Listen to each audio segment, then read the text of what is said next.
그치지 않고 더욱더 뜨겁게 타오른 줄 믿습니다. 그렇게 주님을 갈망하고 소망하는 마음으로 이 자리에 섰습니다. 주님을 사모하는 주의 심령들 가운데 주의 성령께서 말씀으로 화답하여 주시고, 또 우리가 이 말씀을 붙들고 우리에게 주어진 이 삶의 자리를 살아낼 수 있는 힘과 능력을 허락하여 주시옵소서. 이 모든 것 우리 주님께 의탁드리오며 다시 오실 우리 주 예수 그리스도의 이름으로 기도 올려드렸습니다. 아멘. 네, 저와 여러분이 살아가고 있는 이 사회를 우리가 어떤 사회다라고 이렇게 규정을 해본다면 어떤 사회다라고 말할 수 있겠습니까? 우리 사회상을 잘 보여주는 단어가, 저는 책의 제목이기도 한 피로사회라는 단어로 정리가 될 수 있을 거라고 여겨집니다. 피로사회. 공감이 되신가요? 왜 우리는 이 피로를 느끼는 것일까요? 자신이 가진 힘의 한계에 임박했거나 아니면 그 한계치를 넘어섰기 때문에 우리의 인생과 우리의 사회가 피로하다라는 것이죠. 그러다 보니 이 한 인간의 삶이 피곤하게 되고, 또 이러한 사람들이 모여서 사회를 이루는 이 세상이 피로사회라는 단어로 아마 정의를 내릴 수 있지 않을까, 이런 생각을 해보게 됩니다. 이는요, 육체적인 한계만을 말하는 것이 아닙니다. 정서적으로나 사회적으로 끊임없이 피로를 느끼고 있는 것이 우리의 자아상이죠. 그렇다면 조금 더 나아가서 우리가 왜 살아가는 이 사회에서 이런 피로감을 느끼게 되는 것일까요? 왜 누구나 이런 피로감을 안고 삶을 살아야 하는 것일까요? 여러 원인이 있겠지만 그 중에서 한 가지를 꼽아본다면, 피할 수 없는 경쟁과 거기서 우리가 경험해야 되는 이 비교, 남들과 비교되는 것이 수많은 피로감의 주요 원인 중에 하나가 아닐까 싶습니다. 이렇게 경쟁을 통해서 비교 우위를 우리는 차지해야 되고, 그렇게 비교 우위를 차지하는 사람은요, 극히 소수에 불과한 것이죠. 대부분의 사람은 비교 우위를 차지하지 못해서 스스로 이 마음 가운데 무엇을 품고 살겠습니까? 거기서 패배자라는 패배의식과 열등감 가운데 빠지기 일쑤인 것이 저와 여러분이 살아가고 있는 이 사회인 것이죠.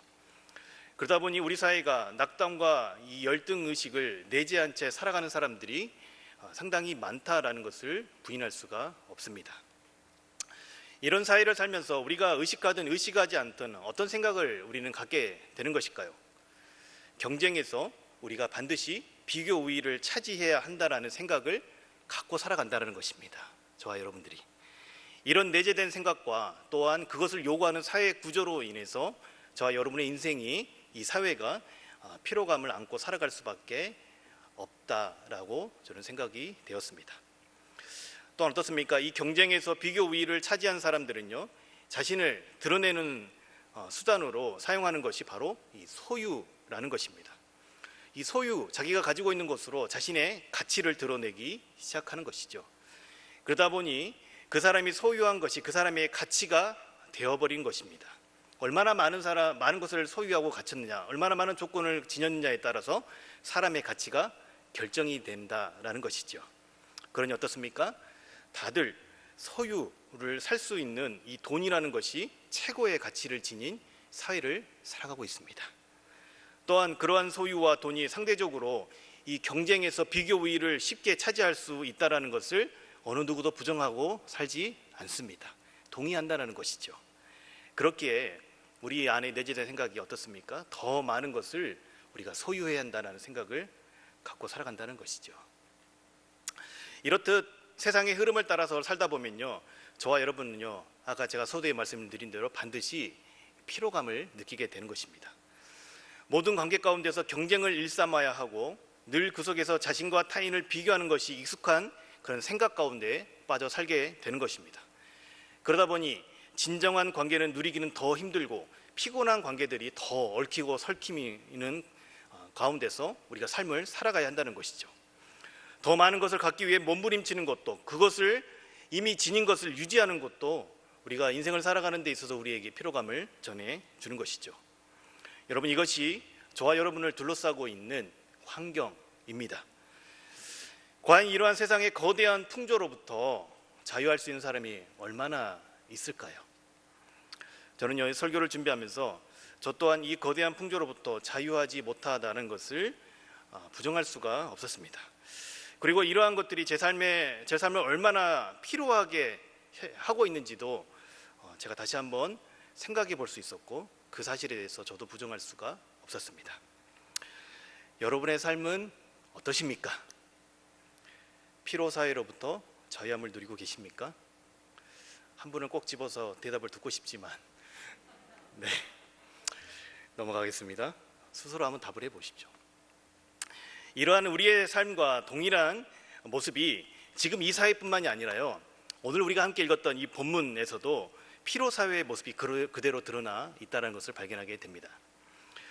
이는요, 인간이 살아가는 이 역사 가운데서 이 삶이 자체가 피로하다라는 것을, 이러한 피로사회의 구조라는 것은요, 오랜 시간 이어져 온 것임을 깨닫게 된다는 것입니다. 그러니까 이 시대에 우리들만 겪는 문제가 아니라는 것이죠. 그래서 저는요, 오늘 우리와 비슷한 환경 속에서 놓여 있던 이 다윗이라는 인물이 그의 삶을 통하여서 그가 이 피로사회 가운데서 어떻게 이것을 극복하고 살아갔는지 그 교훈을 한번 같이 발견해 보길 원합니다. 오늘 본문에 나타난 배경, 이 어떤 상황 가운데 이 본문이 있는지는 너무나 잘 아실 것입니다. 바로 다윗과 골리앗의 대결, 그 싸움이 시작하기 바로 직전에 이 골리앗 앞에 서기 직전에 이 다윗이 사울과 나눴던 대화의 내용, 이스라엘 진영에서 있었던 내용이 오늘 우리가 읽었던 본문입니다. 사울과 다윗이 싸움을 앞두고 어떤 내용들을 나눴는지, 어떤 대화들을 나눴는지 오늘 우리가 읽었던 본문 가운데 잘 담겨 있습니다. 어떤 내용을 나눴는지 한번 살펴보겠습니다. 자, 블레셋과의 전쟁 가운데 모두가 골리앗 앞에 어떻습니까? 벌벌 떨고요 있었죠. 그런 상황에서 그와 맞서겠다는 다윗이 나타났다는 그 소문이 이스라엘 왕이었던 이 사울에게도 전해졌습니다. 그래서 어떻게 합니까? 사울이 다윗을 부릅니다. 그랬더니 다윗이 사울 왕에게 뭐라고 말합니까? 우리 32절 말씀입니다. 우리 함께 보도록 하겠습니다. 다윗이 사울에게 말하되 그로 말미암아 사람이 낙담하지 말 것이라 주의 종이 가서 저 블레셋 사람과 싸우리이다 하니, 이런 다윗의 말에 고백에 사울이 어떤 답변을 합니까? 33절 말씀 한번 보도록 하겠습니다. 사울이 다윗에게 이르되 내가 가서 저 블레셋 사람과 싸울 수 없으리니 뭐라고 말합니까? 너는 소년이요 그는 어떻게 해요? 용사임이라. 다시 한번요, 너는 무엇이라고요? 소년이요 그는 용사임이라. 그래서 어떻다고요? 너는 싸움이 안 된다라는 것을 말하고 있는 것입니다. 자, 이렇게 사울이 답변을 하지요.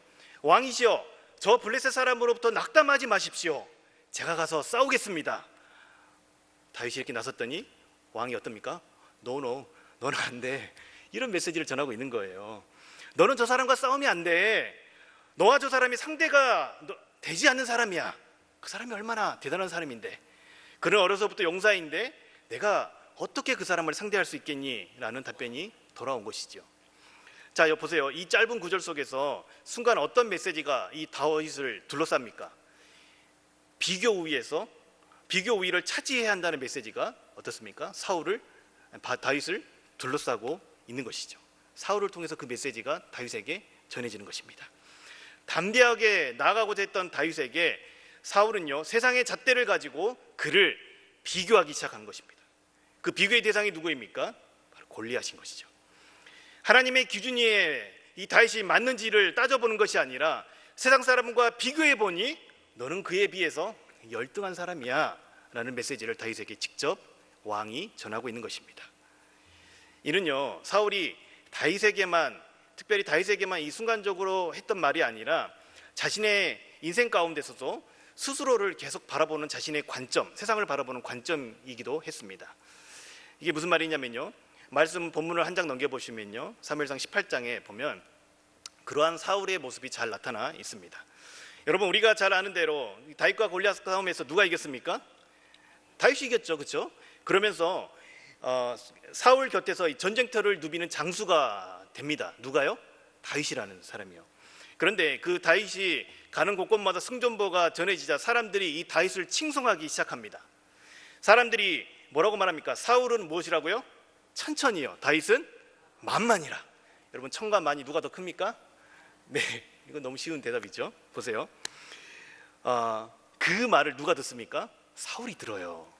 그래서 성경은 뭐라고 말하냐면요, 그때부터 사울이 다윗을 주목하여 보았다라고 말합니다. 사람들이 말을 통해서 뭐합니까? 비교하는 거예요.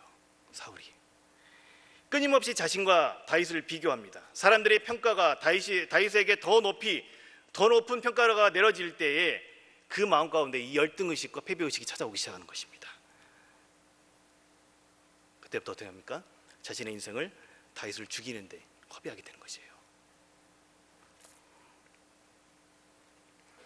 자, 이런 사울을 향해 다윗이 34절 이하에 다시 이렇게 말합니다. 오늘 본문에 다시 돌아와서요.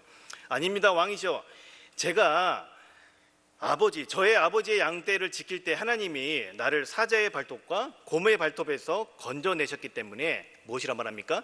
오늘 저 블레셋 사람의 손에서도 하나님이 나를 건지실 것입니다 라는 그 고백을 합니다.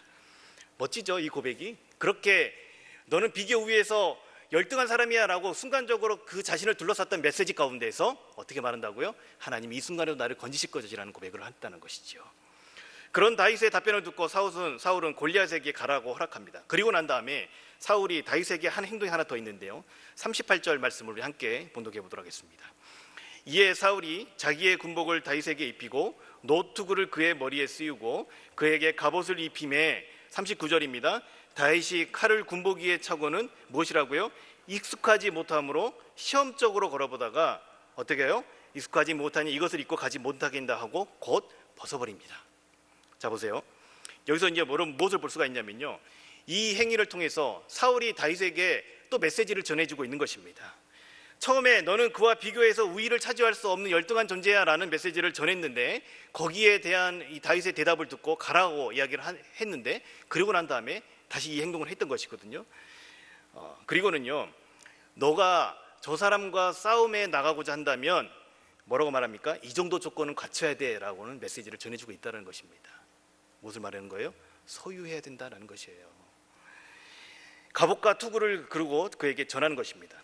물론 여러분, 전장에 나가는 용사라고 생각되어서 갑옷을 그에게 줄 수도 있습니다. 그 전장에 맞는 복장을 갖추겨야 하기 때문에.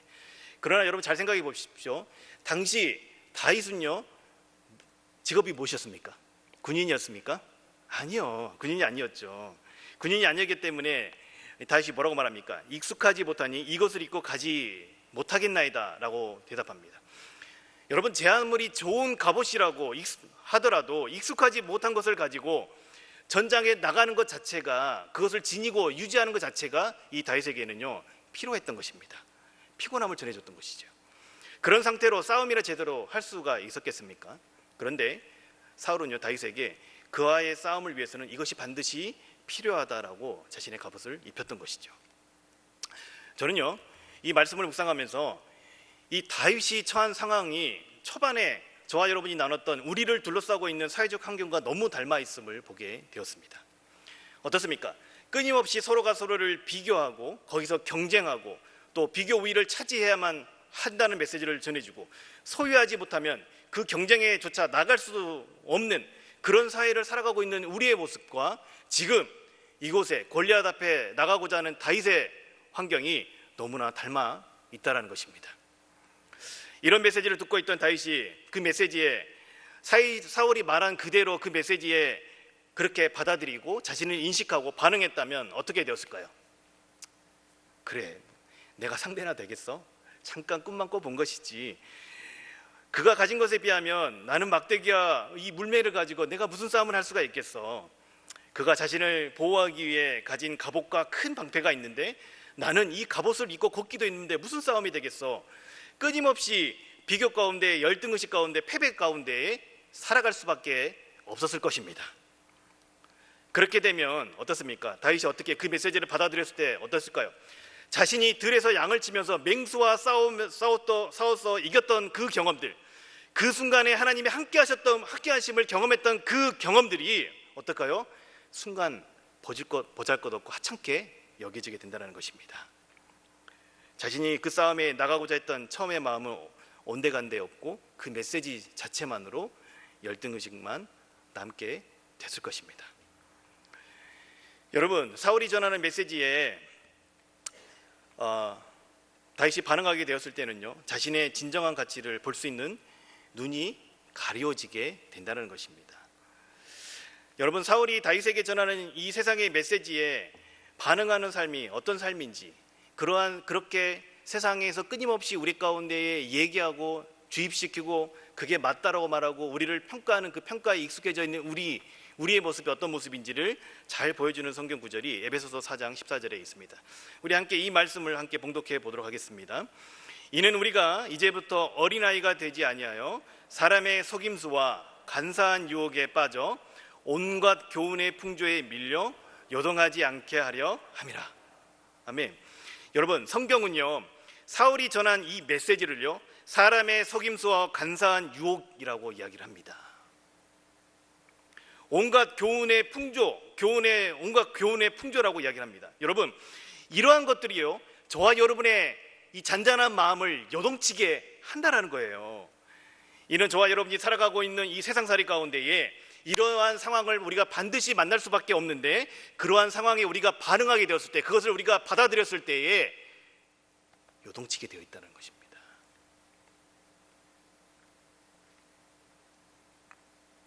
그러나 우리가 그리스도의 장성한 분량에 이르게 되면요, 이러한 것으로부터 자유함을 얻게 됨을 에베소서 말씀은 분명하게 우리 가운데 전해주고 있습니다. 4장 13절 말씀 우리 함께 보도록 하겠습니다. 우리 함께 봉독하겠습니다.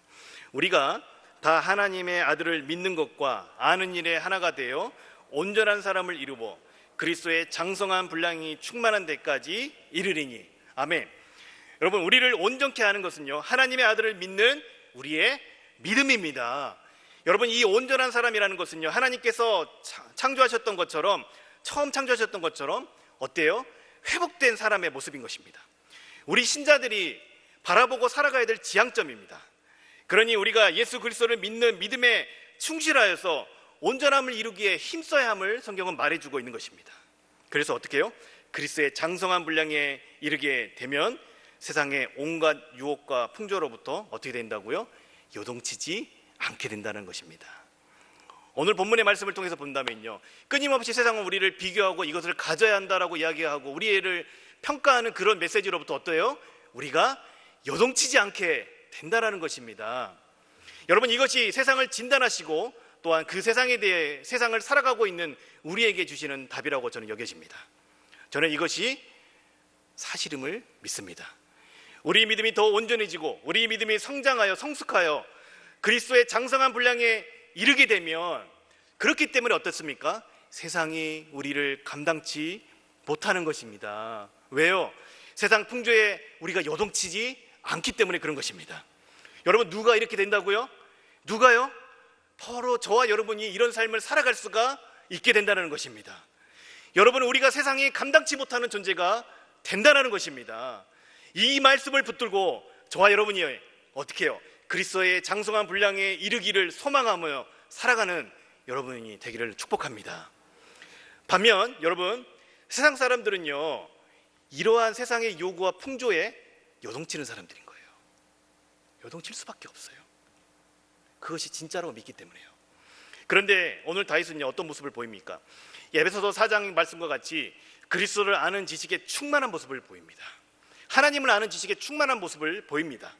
그래서 끊임없이 자신을 향해 전해지는 세상의 소리에 어떻습니까? 반응하지 않아요. 요동치지 않아요. 그런지 어떻습니까? 세상이 그를 감당치 못하는 거예요. 세상의 아주 대표적인 인물 골리앗도 그를 감당치 못하게 되는 것입니다. 여러분, 그가 어떻게 반응하였는지 이 말씀을 통해서 한번 보도록 하겠습니다. 자, 먼저 사울이 그를 어떻습니까? 이 골리앗과 비교할 때 거기에 반응했나요? 아니요, 그렇지 않았어요. 요동치 않았습니다. 그가 골리앗과의 자신을 비교할 때 그 비교를 이겨낼 수 있었던 그 내재적 힘, 그가 가지고 있었던 내재적 힘은 무엇이냐면요, 바로 소명의식입니다. 무엇이라고요? 소명의식이요. 하나님이 나를 이곳으로, 이 자리에, 이 시간에 부르셨다라는 그 부르심의 의식이 그 안에는 충만했다라는 것입니다. 그는요, 그 당시 사울 앞에 섰던 그 당시, 골리앗 앞에 서려고 했던 그 당시에 자신이 목자임을 잘 알았습니다. 사울이 자신에게 골리앗과의 싸움에서 비교 우위를 차지 못한다는 메시지에 그는 무엇이라고 말하냐면요, 소명의식으로 답변합니다. 뭐라고 말하냐면요, 그렇습니다. 저는 용사는 아니지만 훌륭한 목자입니다. 하나님께서 지금까지 저를 부르신 자리가 바로 그 자리였습니다.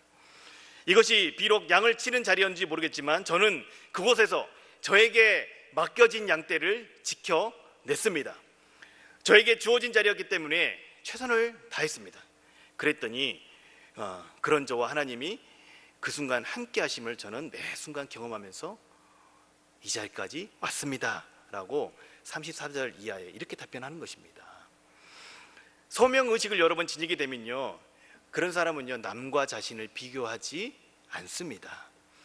다윗에게 있어서는요, 그 어떤 것이든 그것이 무슨 일이든 간에 하나님이 나를 보내신 것이며 하나님이 나에게 맡기신 일이라는 그 소명의식, 그 부르심의 의식이 그 마음 가운데는 분명했다는 것입니다. 목동으로서 자신을 부르셔서 그 시간을 보내게 하신 하나님께서 지금 이 순간에 전장으로 자신을 보내신 것이라는 것을 소명의식의 관점으로 자신을 바라보았다는 것입니다. 다윗은 지금 이 자리에 서게 하신 분이 하나님이심을 알았던 것이에요. 그것을 우리가 37절 말씀을 통해서 확인해 볼 수가 있습니다. 여러분, 그렇게 소명의식을 따라 살아가는 사람은요, 어떻게 한다고요? 타인과 자신을 비교할 이유가 없는 거예요. 타인과의 경쟁에서 우위를 차지하려고 애쓰지 않습니다. 대신에 지금 자신의 모습 속에서 하나님께서 이 상황을 왜 나에게 허락하셨을까? 왜 나에게 이 일을 맡기셨을까? 왜 지금 나에게 이곳에 있게 하셨는지에 대한 이것을 허락하신 하나님의 뜻과 의미를 고민하게 된다는 것입니다.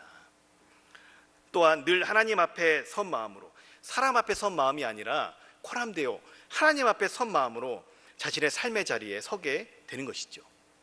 여러분, 이런 사람은 세상 사람들의 관점에서는 아무리 하찮은 일이라고 하더라도 그 일을 어떻게 감당한다고요?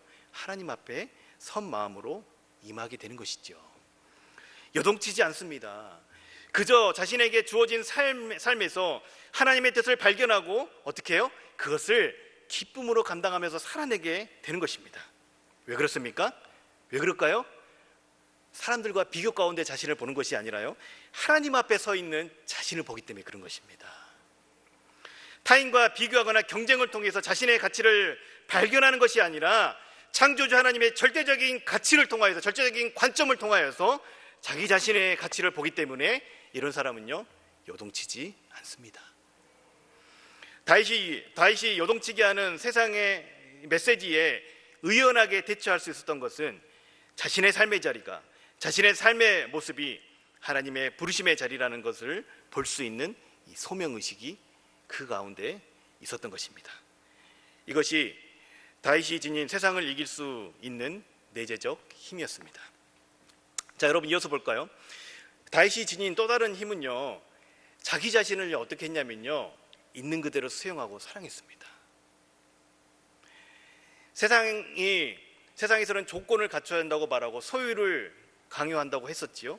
사울도 그에게 그것을 요구했었습니다.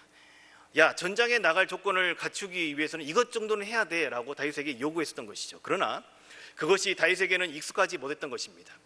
여러분, 우리 자신을 보시면요, 우리가 보통 가지지 못한 것들을 바라보면서 내가 그것들을 가지지 못했기 때문에, 또 갖추지 못했기 때문에 낙담하는 경우가 많습니다. 왜 나는 가지지 못했을까? 왜 나는 저런 조건을 미리 갖추지 못했을까? 왜 내 환경은 그럴까라는 생각 가운데 자신의 부족함을 바라보기 일쑤입니다. 그것이 습관처럼 우리는 그렇게 생각하면서 살아가는 사람들이 너무 많아요. 그러나 다윗은요, 자신에게 익숙한 것을 가지고 나아갔습니다.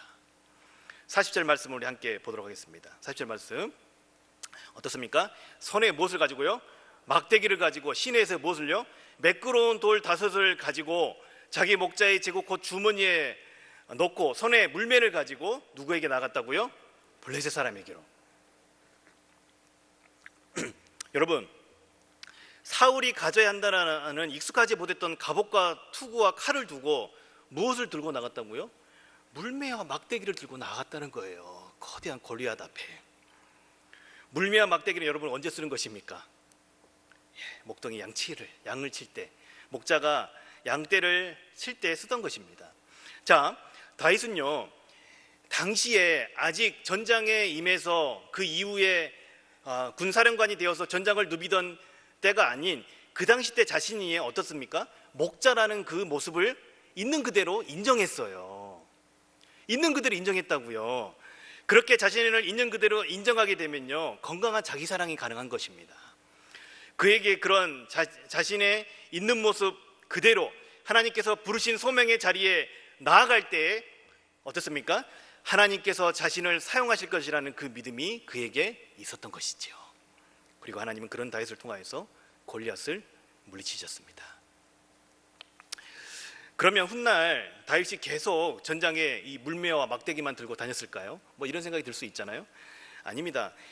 그 뒤에 보시면 사무엘상 18장의 4절에 보면요, 요나단이 자신의 갑옷과 칼을 다윗에게 주었다라는 것을 볼 수가 있습니다. 훗날 용사가 된 다윗은요, 그에 맞는 모습을 지니게 되었음을 보여주고 있는 것입니다. 여러분, 이런 흐름을 따라가다 보면 또 이런 의문이 듭니다. 결국에는 다윗도 조건을 갖추고 조건을 따라서 살아갔던 사람이 아닌가, 또 세상의 메시지에 부합했던, 반응했던 사람이 아닌가, 이런 생각이 들 수 있는데요, 근데 그것이 아니라요, 그의 부르심의 자리가 바뀌었다는 것입니다. 지금 다윗의 골리앗 앞에 나가고자 했을 때에 그때까지의 그의 부르심의 자리는 어땠습니까? 목자였기 때문에 물매와 막대기를 들고 나갔던 것입니다. 목자에서 어떻게 해요? 용사로, 그렇게 그의 변화된 정체성에 맞는 모습으로 앞으로는 싸움을 하게 되는 것이죠. 여러분, 우리가 여기서 주목해야 되는 것은요, 자신에게 익숙한 것을 가지고 그렇게 하나님께서 우리에게 맡기신 소명의 자리를 살아가면 된다는 것입니다. 가지지 못한 것을 바라보며 열등의식 가운데 빠질 필요가 없다는 것입니다. 여러분, 하나님께서 주신 이미 익숙한, 그렇게 자기 자신에게 이미 주어진 것으로 그렇게 하나님께서 우리를 보내신 자리, 맡기신 일을 감당하면 된다라는 것입니다. 그렇게 하나님께서는 부르심의 자리에 충성된 이들에게 점점 지경을 확대하시고 더 많은 것을 맡기시는 것을 이 다윗의 삶을 통해서 우리가 확인해 볼 수 있는 성경의 원리입니다. 사랑하는 여러분, 저와 여러분이 끊임없이 비교하고 경쟁하고 무언가를 소유해야 한다며 우리를 필요하게 만드는 이 세상 소리에 우리는 어떻습니까? 둘러싸여 있어요. 우리가 원하든 원치 않든 우리는 그 소리를 반복적으로 들어야 한다는 것입니다. 그러나 우리도 다윗과 같이 이러한 세상을 이길 내적 힘이 가지고 있을까요? 제가 매번 너무 어려운 질문을 드리죠. 다시 한번요. 우리도 이 다윗과 같이 세상을 이길 내적 힘이 가지고 있을까요? 네, 있습니다. 왜요? 우리는 이미 하나님의 자녀이기 때문에 그런 것입니다. 이미 우리는 하나님을 소유한 자들이기 때문에 그런 것입니다. 여러분 보십시오. 다윗은요, 하나님이 지금까지 함께 하셨던 것처럼, 하나님이 지금까지 이 모든 순간에 자신을 건지셨던 것처럼 지금 이 순간에도 동일하게 건지실 것을 믿었습니다. 그가 세상을 이길 가장 최종적인 힘의 비결은 결국에는 누구로 귀결이 됩니까? 하나님으로 귀결이 된다는 것입니다. 그가 멘탈이 강해서 이 세상을 이겼던 것이 아니라 결국에는요, 하나님으로 귀결이 된다는 것이에요. 그 하나님을 믿는 믿음이 그 가운데, 이 다윗의 마음 가운데 있었기 때문에 골리앗 앞에서 다윗의 소명의식도 자신을 있는 그대로 인정하며 살아가는 것도 가능했다라는 것입니다. 세상을 이길 최종적인 힘은 하나님으로부터 나옵니다. 아멘이십니까? 여러분, 여기서 우리 힘차게 아멘하셔야 됩니다. 세상을 이길 최종적인 힘은 누구로부터 나온다고요? 하나님으로부터 나오는 것입니다. 여러분, 왜 그럴까요? 하나님이 창조주시기 때문에 그렇습니다. 또한 이 죄악으로 점철된 이 세상의 모든 악을 그리스도께서 십자가에서 이미 다 감당하셨기 때문에 그런 것입니다. 그리고 우리의 죄를 대속하기 위해서 죽으셨고, 누구를 위해서요? 우리를 위해서, 저와 여러분을 위해서, 더 이상 이 세상의 메시지에 요동치지 않기 위해서 그리스도께서 십자가에 달리셨습니다. 그리고 3일 만에 부활하셨지요. 여러분, 이것이 이 그리스도의 부활이요, 사탄의 머리가 깨뜨려지는 사건인 것입니다. 진정한 승리를 부활을 통하여서 우리의 역사 가운데에 이미 가져오셨고 이루셨다라는 것입니다. 저와 여러분이 비록 여전히 온갖 교훈과 풍조로, 두려움과 속임수로 그것들이 우리를 유혹하고 우리를 요동치게 한다고 하더라도 팩트는 무엇이라고요? 사단의 머리가 이미 깨어졌다는 것입니다. 그리스도께서 부활하셔 완전한 승리를 이미 이루셨다는 것입니다. 여러분, 그리스도의 영이신 성령께서 이 사실을 믿는 이들의 심령 안에 지금도 살아 역사하십니다. 이는 그리스도와의 온전한 연합을 이룬 저와 여러분에게 이 세상을 이길 최종적인 힘이 이미 어떻다고요? 우리에게 주어져 있다고요. 누구에게요? 우리 안에 이미 있다고요. 여러분, 이 사실 믿으십니까? 정말 믿음으로 이 사실을 받아들이시기 바랍니다.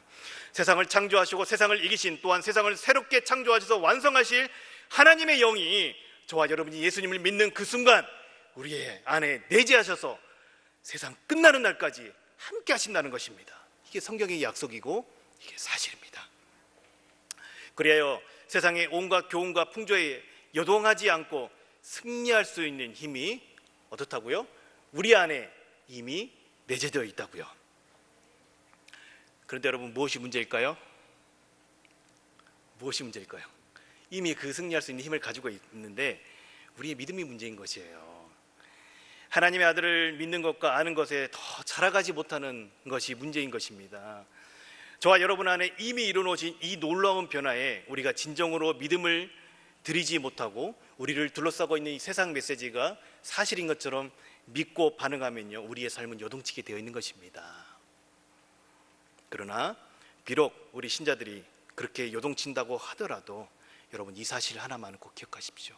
비록 여러분들이 세상을 살아가면서 종종 이 세상의 메시지 가운데 따라가고 요동치고 있다고 하더라도 여러분, 이 사실 하나만은 기억하십시오. 세상을 이길 힘이 이미 저와 여러분 안에 주어져 있습니다. 그러니 필요할 수밖에 없는 이 세상살이 가운데에 그 내재적 힘을 사용할 수 있는 지혜가 저와 여러분에게 있게 되기를 축복합니다. 그럼 제가 좀 제 간증을 좀 하고요, 설교를 좀 마무리하고 싶은데요. 제가요, 이렇게 열을 내고 해서 설교하고 있는 제가요, 사실은요, 이 세상 소리에 아주 요동치는 삶을 아주 오랫동안 살았던 사람입니다. 신앙이 있었음에도 불구하고도요. 지금은 저를 여러분들이 어떻게 보실지 모르겠지만 지금 이 모습이요, 엄청나게 좋아진 모습인 거예요. 물론 아직도 좀 부족한 제 모습이 좀 보이더라도 여러분 용납해 주십시오. 제가 그리스도의 장성한 분량에 이르기까지 점점점 더 자라가 앞으로 더 회복해 갈 것입니다. 저는 이 사실을 믿기 때문에요. 그런데 제가요, 이러한 세상의 메시지에 요동치는 가운데에서도 전도사로서 사역을 했던 시절이 있었습니다. 특별히 저는요, 이 비교 우위를 차지하지 않으면 이 열등감 가운데서 늘 빠져 사는 사람이었어요. 그러니 인생이 여러분 얼마나 피곤했겠습니까? 늘 타인과 저를 비교하는 것이 저의 습관처럼 이렇게 딱 탑재가 돼 있었어요. 그랬던 제가 전도사 시절에 사역했던 그 교회에는요, 이 한 공간에 그 비슷한 또래, 그러니까 조금 더 서로가 더 이렇게 비교하고 막 이런 것들을 잴 수 있는 비슷한 또래의 비슷한 동기의 사역자들이 한 15명이 한 방을 같이 썼거든요. 교회가 이렇게 좀 규모가 있는 교회라서 한 방을 생활했습니다. 그러니 얼마나 많은 비교를 했겠습니까, 제가? 그렇죠? 상상이 되십니까? 상상이 안 되실걸요? 그 중에 어떤 친구는, 제가 친구라는 표현을 쓰는 것은 저랑 연배와 그 사역의 연차와 학번이 거의 비슷한 분들이기 때문에 그렇습니다. 어떤 친구는요, 실용음악을 전공했어요. 찬양 인도를 아주 기똥차게 합니다. 우리 무 목사님처럼 진짜. 근데 저는 기타도 못 쳐요. 아시겠지만 제가 찬양을 하면 제 아내가 볼륨을 줄입니다. 희한하죠? 어떤 친구는요, 음악과 함께 이 설교까지 너무나 잘하고요.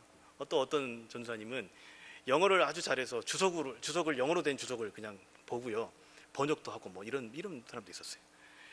어떤 친구는 아주 배경이 뛰어나고 또 실력도 있고 겉으로 드러나는 은사들이 다들 가지고 있는 것입니다. 그 방 안에. 그에 비하면 저는요, 드러나는 은사가 하나도 없는 거예요. 가진 게 없었어요. 너무 초라하고 부끄러운 거예요. 매주 그렇게 함께 15명이 한 방에 지내면서 제 마음은요, 늘 전쟁터였어요. 교회 와서 은혜를 잘 누리다가 그 사역자실의 방문을 딱 열고 들어가는 순간 제 마음이 전쟁터로 바뀌는 것이에요. 그러는 가운데 누가 저를 이렇게 사울이 말한 것처럼 그렇게 비교해서 말을 했던 것도 없었지만 제 스스로가 그렇게 살았다는 거예요. 얼마나 어리석습니까? 그런 가운데에 제가 하나님이 어떤 분이신지 그리스도를 통해서 하나님께서 우리 세상과 저에게 어떤 일을 이루셨는지에 대한 복음의 참 의미를 깨닫게 됩니다. 그 과정 가운데서 힘드니까 제가 얼마나 잘못된 생각에 빠져 있는지를 보게 된 것이에요. 하나님이 저를 보시는 관점으로 제 자신을 다시 보게 되는 것입니다. 그리고는 늘 전쟁터 같았던 그 자리가 하나님이 저를 보내신 자리라는 소명의식이 제 마음 가운데 싹 트게 되더라고요. 그리고 그곳에서 나를 보내신 하나님을 위해서 할 수 있는 것이 무엇일지 다시 고민하게 되었습니다. 타인과 비교해서 내가 더 잘할 수 있는 것을 찾는 것이 아니라 지금까지 제가 살아온 제 삶을 통해서 나의 익숙했던 물매와 막대기를 찾기 시작을 했어요. 그런데 워낙 겉으로 드러나는 은사가 저는 없었기 때문에 그것을 찾는 것이 참 쉽지가 않았습니다. 그렇게 기도하는 가운데 돌이켜보니 제 인생에요, 남들보다 그 당시에 제 인생을 제가 돌이켜봤을 때 역경지수가 조금 더 높았습니다. 여러분, 역경지수가 말이 좋아서 역경지수지, 이거를 다른 말로 말하면요, 어렸을 때부터 엄청나게 고생을 했다는 거예요. 엄청나게 고생을 했다는 것에 대한 고상한 표현이 역경지수가 높다, 뭐 이렇게 포장할 수 있을 것 같습니다. 그러다 보니요, 여러 사람들의 상황을 제가 조금 공감하겠더라고요. 또한 이 대화를 이끌어낼 수 있는 것과 대화를 이어갈 수 있는 조금의 은사가 있다는 것을 제가 보게 되었습니다. 그리고 어떤 사람을 만나는 것을 두려워하지 않고 지금껏 다양한 계층의 사람들을 상대해 보았던 그런 제 경험, 삶의 흔적들이 생각이 났습니다. 그리고 이 충성된 마음과 성실함, 뭐 이런 것이 제가 가진 익숙한 저의 막대기와 물매가 아닐까 싶었습니다. 여러분, 제가 그 과정 가운데서 했던 것이 무엇이냐면 남들과 비교해서 내가 더 잘하는 것을 찾는 것이 아니었다라는 것입니다. 그냥 제가 가진 것이 어떤 것인지 고민해 보았다는 것이에요. 남들보다 잘하는 게 없다고 여겨지면 늘 낙담하던 제가 저를 있는 그대로 바라보니까요, 화려하지 않지만 이것저것이 조금씩 생각이 났습니다. 누군가와 비교 우위를 차지할 것을 찾는 것이 아니라 있는 그대로 하나님이 저에게 허락하신 것들을, 또 하나님께서 허락하신 경험들을 바라보게 된 것이지요. 그런데요, 여러분, 이 교회 사역이라는 거예요. 사역자로서 이 교회 사역을 해가는 데 있어서요, 이 제가 가진 익숙함으로 할 수 있는 것이 많지가 않았어요. 왜냐하면 저는 겉으로 드러나는 기능적인 은사가 제게 없었기 때문에 그렇습니다. 그래서 또다시 한 번의 위기가 저 찾아왔습니다. 이거 쓸모가 없네 이런 생각이 드는 거예요. 그런데 그 즈음에 있어서 제가 저의 목회의 방향성과 철학이 어느 정도 정립이 되는 시기가 있었는데요, 그 중심에는요, 한 영혼이 있었고 그들을 위해서 복음을 전하고 양육을 하고 사람을 세우고 그들과 함께 공동체를 세워가는 것이 제일 중요한 가치인 것으로 제가 제 목회 철학과 방향을 정했던 것입니다. 그리고 나니까요, 제가 가진 것들이 쓸데가 보이는 거예요. 후에 1대1로 사람을 만나면서 이미 제가 가진 것으로 일단 부딪혀 보았어요. 전장에 나아갔던 다윗과 같이 부딪혀 보았습니다. 사람을 만나는 것이 두렵지 않았기 때문에 사역하는 교사 선생님들, 아이들, 전도대장들을 만났습니다. 정말 열심히 만났어요. 시간이 나는 대로를 넘어서서 시간을 내면서 새벽부터 늦은 밤까지 또 사람들을 만나고 함께 사역을 하면서 저에게 맡겨진 사람들을 그렇게 만났습니다. 그리고 그들과 함께 교제하고 복음을 전하고 기회가 닿는 대로 양육하며 사람을 세워갔습니다. 그리고 사역하는 부서와 교사 선생님들과 함께 셀을 하면서 사역을 위한 공동체가 아닌 목양 공동체를 구현해 갔습니다. 어떻게 해요? 제게 주어진 익숙한 것을 사용하니까요, 어떠냐면요, 사역이요, 그때부터는요 참 즐거웠어요. 진짜 신나게 했어요. 재밌게. 그래서 정말 힘들 줄 모르고 성실하게 할 수 있었던 이 내재적 힘이 계속 저에게 공급이 되는 것입니다. 여러분, 그랬더니 어떻게 되었을까요? 목회자로서 삶을 살아가는 제 자신을요 더 사랑하게 되었다는 것입니다. 네, 제가 아멘 할게요. 제 이야기니까 아멘입니다. 네, 그렇게 벗어버리고 싶었던 비교의식 가운데에 제가 자유함을 맛보게 된 것이에요. 그리고 부족한 부분에 있어서는요, 그런 모습 그대로의 저를 용납하게 되었습니다. 비교함에서 자유하게 되니까요, 저의 부족함이 저에게 받아들여지게 되었다는 것입니다. 여러분, 저는요, 이것이 제가 경험한 복음의 능력입니다. 저는 이전과 같은 서성민이지만 이전보다는 건강함과 자유함을 가지고 제가 지금 여러분 앞에 서 있는 것입니다. 여전히 부족하지만, 그렇지만 지금도요 제 안에 이렇게 종종 요동칩니다. 세상의 메시지에 반응하고 싶은 마음들이. 그러나 저는 확신합니다. 그리스도의 장성한 분량에 충만한 데까지 이르는 영적 성장과 성숙을 제가 멈추지 않는다면 앞으로 저는요 더 자유하리라고 믿습니다. 사랑하는 여러분, 우리의 싸움은요 혈과 육의 싸움이 아닙니다. 이 거대한 세상 풍조와의 싸움입니다. 그러니 우리가 기억해야 될 것은 이 세상을 그리스도께서 십자가와 부활을 통하여서 이미 승리해 놓으셨다라는 것입니다. 그리고 그분이 우리 안에 내주하여서 세상 끝나는 날까지 어떻게 해요? 항상 함께 하신다는 것입니다. 그리고 세상이 우리를 요동케 할 때 이길 수 있는 힘을 우리 안에 내주하시는 성령께서 주시는 것입니다. 여러분, 이것이 저와 여러분이 붙들어야 될 사실입니다. 우리가 더 이상 세상의 온갖 교훈과 풍조에 밀려 요동하지 않게 되기를 원합니다. 여러분, 그 비결은 이미 주어진 승리를 믿고 살아가느냐 아니면 그렇지 못하느냐의 싸움인 것입니다. 주어진 승리를 믿음으로 꺼내 사용하는 지혜가 저와 여러분에 있게 되기를 간절히 소망합니다. 요한일서 5장 4절 5절 말씀 우리 함께 봉독하고 제가 설교를 마무리하도록 하겠습니다. 우리 함께 봉독하겠습니다. 무릇 하나님께로부터 난 자마다 세상을 이기느니라. 세상을 이기는 승리는 이것이니 우리의 믿음이니라. 예수께서 하나님의 아들이심을 믿는 자가 아니면 세상을 이기는 자가 누구냐? 아멘. 그리스도께서 세상을 어떻게 했다고요? 이기셨습니다. 이것을 믿는 것이 세상을 이길 힘입니다. 이미 주어진 익숙한 것으로 저와 여러분에게 주어진 자리에서 자신을 인정하며 그 부르심의 소명의 자리를 감당하며 살아내는 저와 여러분이 되기를 축복합니다. 이 시간 함께 기도하도록 하겠습니다.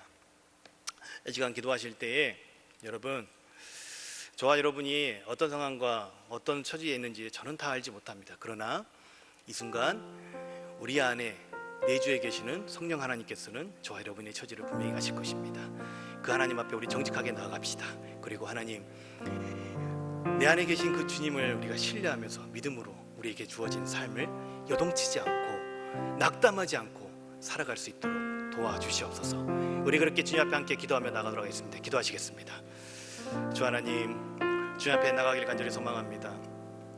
세상은 끊임없이 우리를 속이고, 세상은 끊임없이 우리를 타인과 비교하고, 세상은 끊임없이 우리 가운데 패배의식과 열등감을 심어주고, 세상은 끊임없이 우리가 무언가를 가져야 한다고 이야기하고, 여전히 우리가 부족하다는 메시지를 전해주고 있지만, 주님, 그렇게 우리가 세상 메시지에 요동치 않는 저희가 될 수 있도록 도와주시옵소서. 주님, 우리가 마음에 우리 안에 계시는 성령 하나님을 바라보며 붙들며 이미 이루어 놓으신 그 승리를 믿음으로 사용해 낼 수 있는 저희가 될 수 있도록 주님, 우리를 붙드시고 역사하여 주시옵소서. 비록 우리의 모습 여전히 작고 연약하고 낙담하고 요동치는 모습일지 모르지만 그리스도께서 이미 승리의 세상을 이기셨고 승리하셨기에 이것이 사실임을 믿기에 다시 한번 주님 앞에 나아갑니다. 주님, 우리를 불쌍히 여기시고 우리를 주님의 그 놀라우신 능력 가운데 붙드셔서 하나님을 더욱더 신뢰하며 세상을 이기며 살아갈 수 있는 저희 모두가 다 될 수 있도록 주님, 우리를 붙드시고 역사하여 주시옵소서. 이 시간 주님 앞에 또 감사하는 마음 또 함께 셀 헌금 올려드립니다. 하나님, 이 예물을 받아주시고 이 예물이 주님의 나라를 위해서 아름답게 쓰임받을 수 있는 귀한 예물이 될 수 있도록 하나님 붙드시고 역사하여 주시옵소서. 이 모든 것 우리 주님께 의탁드리오며 다시 오실 우리 주 예수 그리스도의 이름으로 기도 올려드렸습니다.